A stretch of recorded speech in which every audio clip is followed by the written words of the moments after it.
Assalamualaikum and good day everyone. So we will continue with topic 3 for unit 3. The topic is respiratory. Okay.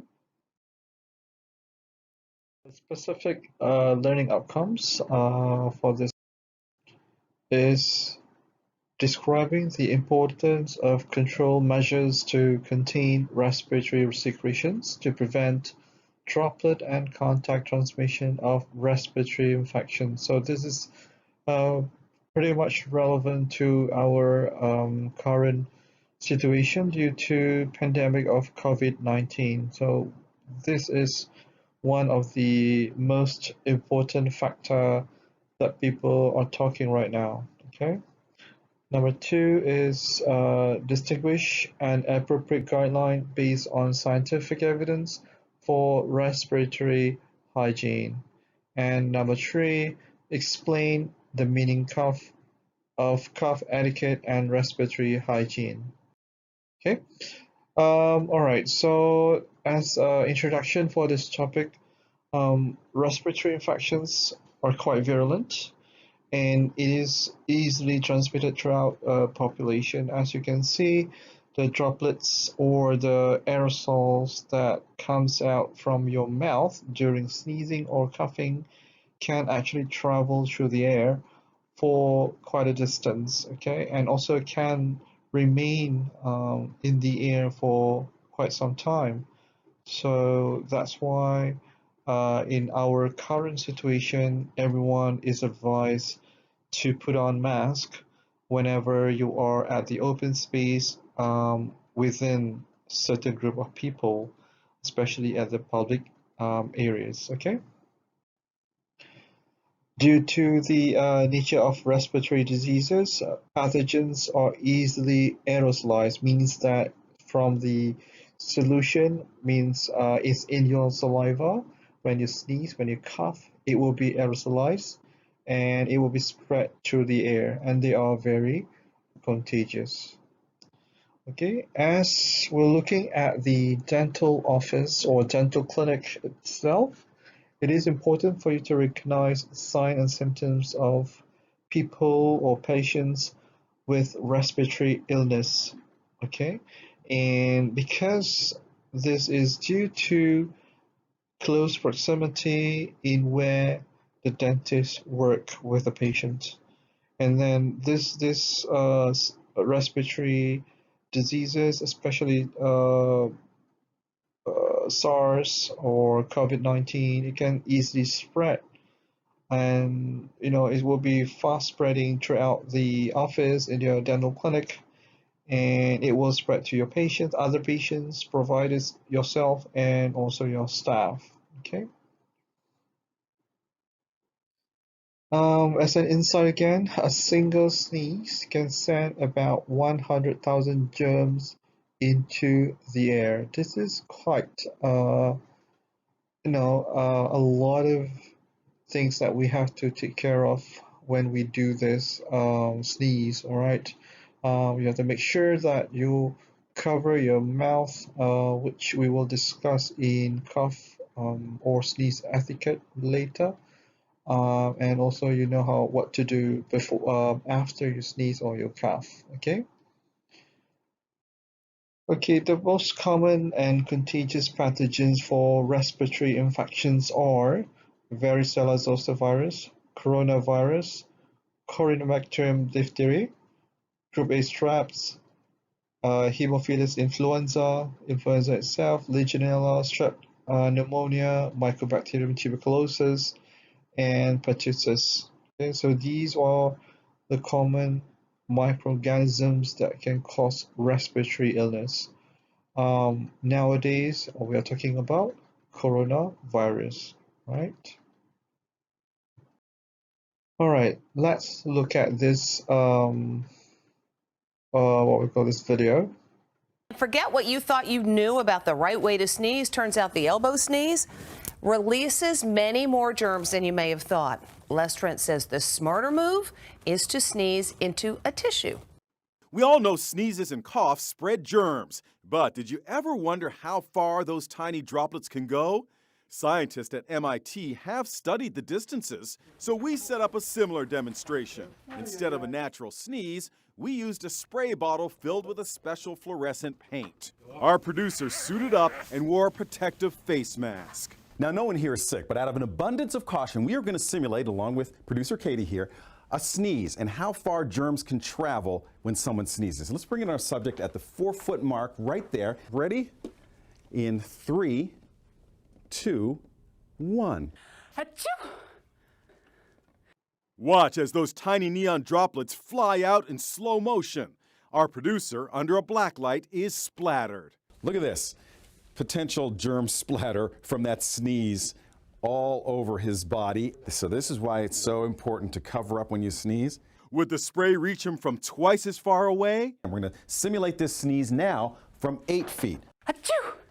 Back under the black light. Look at the splatter we see from our simulation, especially up here around the face. Less splatter, but still lots of direct hits. An unrestricted sneeze can come out at over 100 miles an hour and actually has been clocked at 200 miles an hour. Dr. Jack Karavanis, professor of environmental public health sciences at NYU, says in an office setting, some sneezes and coughs can reach 8 desks away. Am I safe this distance from you?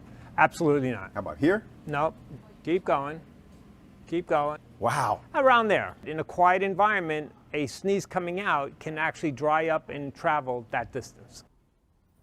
We should point out, according to medical experts, sneezing is not a symptom of coronavirus, but it is one way the virus could be transmitted.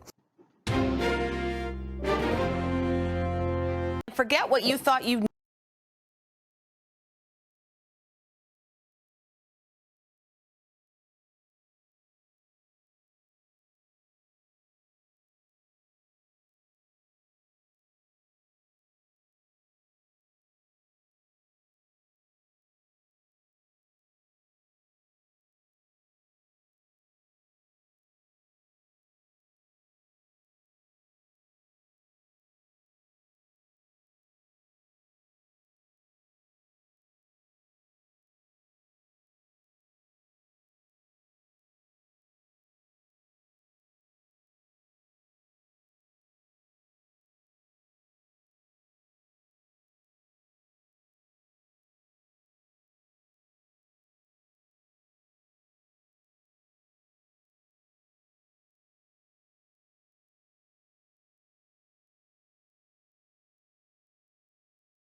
Okay, so let's look at the cough etiquette. The first one is to cover the nose and mouth with a disposable tissue when you sneeze, cough, or even wiping and blowing your nose. Okay? Dispose all used tissues promptly into a waste bin. Wash your hands, okay, with antimicrobial liquid soap and warm water after coughing, or just water. Okay, sneezing, using tissues, or after contact with respiratory secretions or any objects contaminated by these secretions. Okay, so you don't have, when you wash your hands, It could be with non-antimicrobial liquid soap, or you can be an antimicrobial liquid soap too.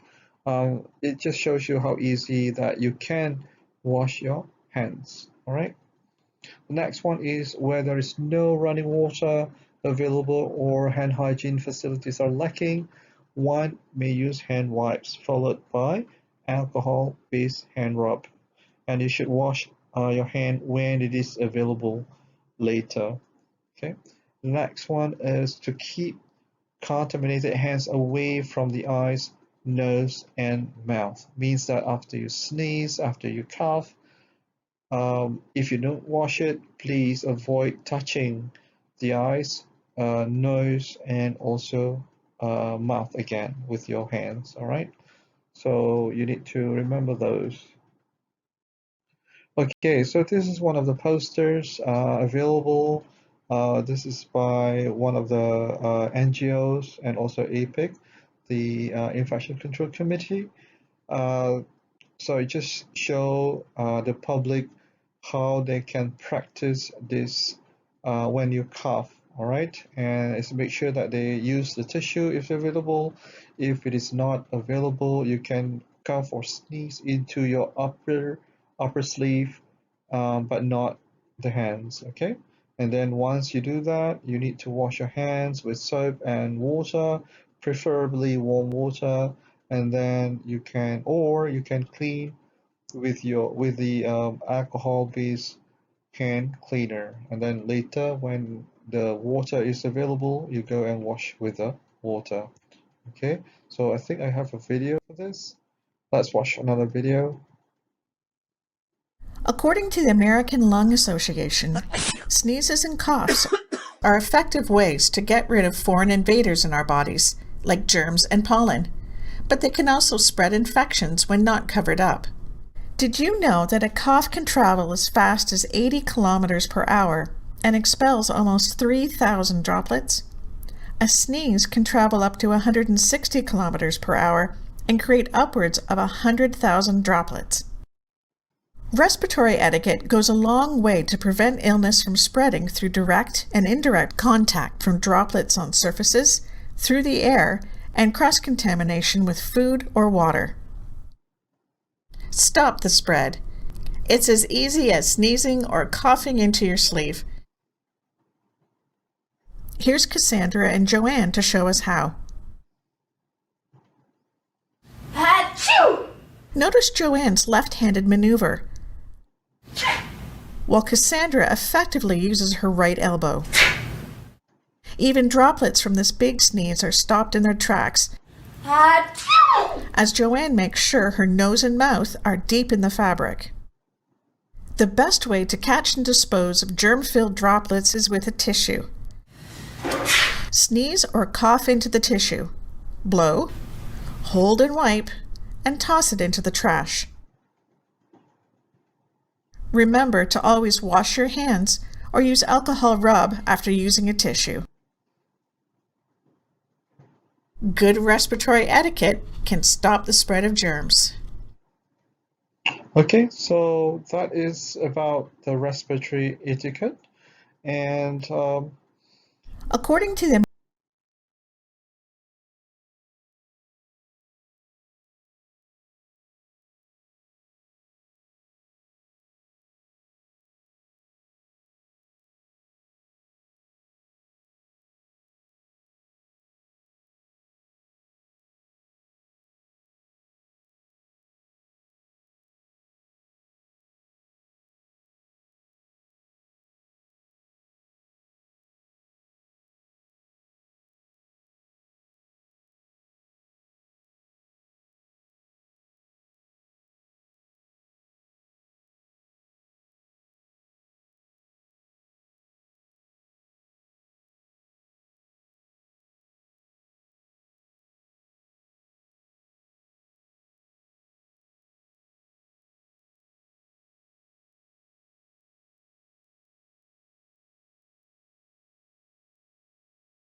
And hopefully you understand that in any situation when you are going to cough or sneeze, please do follow this, especially when you are in the clinic, not to spread the germs through to your patients, to your colleagues, and to other staff. Okay, all right, thank you.